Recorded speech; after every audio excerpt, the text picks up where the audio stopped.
अब हम मूव करते हैं नेक्स्ट टॉपिक की तरफ, which is about structure and stability. तो स्टूडेंट अगर हम रिलेटिव स्टेबिलिटी की बात करें तो जो अल्काइंस हैं वो ज़्यादा स्टेबल होते हैं एज कम्पेयर टू अल्कीन्स। उसकी रीज़न स्टूडेंट सिंपली ये है कि इसके पास एक एक्स्ट्रा पाई बॉन्ड होता है, तो उसको तोड़ने के लिए ज़्यादा एनर्जी फिर आपको चाहिए होती है, तो फिर इसका मतलब ये स्टेबल ज़्यादा होगा और लेस रिएक्टिव भी होगा। अगर किसी चीज़ की स्टेबिलिटी ज़्यादा होती है तो उसकी रिएक्टिविटी लेस हो जाती है।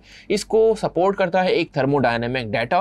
देखिए अगर एक 1 हेक्साइन है तो उसके लिए 290 एनर्जी चाहिए किलो जूल पर मोल को तोड़ने के लिए, और 1 हेक्सीन अगर है तो 126 किलो जूल पर मोल एनर्जी चाहिए होती है। तो इससे सपोर्ट हो रहा है कि जो आपके पास एक ट्रिपल बॉन्ड में एक एक्स्ट्रा आपके पास पाई बॉन्ड आ रहा है। और स्टूडेंट यहाँ पे एक चीज़ और मैं बता दूँ कि आपके पास जब भी ट्रिपल बॉन्ड होता है तो उसमें क्या होता है कि sp ओवरलैपिंग होती है। जब sp ओवरलैपिंग होती है तो उसमें 50% s करेक्टर होता है, 50% p करेक्टर होता है, और ये बाकियों से ज़्यादा है। यानी हमारे पास अगर 3 टाइप की हाइब्रिडाइजेशन है, sp3, sp2 और sp, तो sp की अगर हम बात करें तो देखिए उसमें सबसे ज़्यादा s करेक्टर है। जितना ज़्यादा s करेक्टर होगा उतना ज़्यादा वो इलेक्ट्रॉन जो है न्यूक्लियस के पास रहेंगे, क्योंकि उसकी ज़्यादा इलेक्ट्रॉन नेगेटिविटी, हम ये भी कह सकते हैं कि जितना ज़्यादा s करेक्टर बढ़ता है इलेक्ट्रॉन नेगेटिविटी बढ़ती है, तो जो न्यूक्लियस के पास रहेंगे इलेक्ट्रॉन वो अपनी तरफ उसको अट्रैक्ट करके रखेंगे, तो उनको फिर तोड़ना मुश्किल हो जाएगा। तो इस वजह से हम कहेंगे कि इसकी स्टेबिलिटी अल्काइन की ज़्यादा होती है। तो ये डाटा भी इस तरीके से इसको सपोर्ट करता है।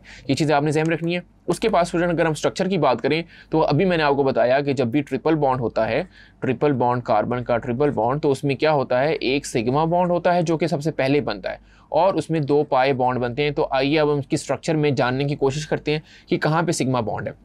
तो वहाँ जानने के लिए सबसे पहले आपको अगर हाइब्रिडाइजेशन याद हो, हमने इसको पढ़ा भी है कि हाइब्रिडाइजेशन यहाँ पे कौन सी होती है, 2 sp ओवरलैप होते हैं, यानी sp sp हाइब्रिडाइजेशन होती है। तो ये आपके पास सेंटर में कार्बन है और ये रेड से जो शो हो रहे हैं ये 2 sp है, और ये यहाँ पे क्या बना हुआ है, सिग्मा बॉन्ड बना हुआ है। ये यहाँ पे क्या है, सिग्मा बॉन्ड।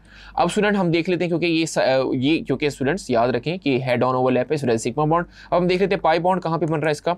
तो स्टूडेंट पाई बॉन्ड अगर आप देखें कि तो एक आपको नजर आएगा ये वाला पाई बॉन्ड, ठीक है, एक ये पाई बॉन्ड नजर आएगा यहाँ पर,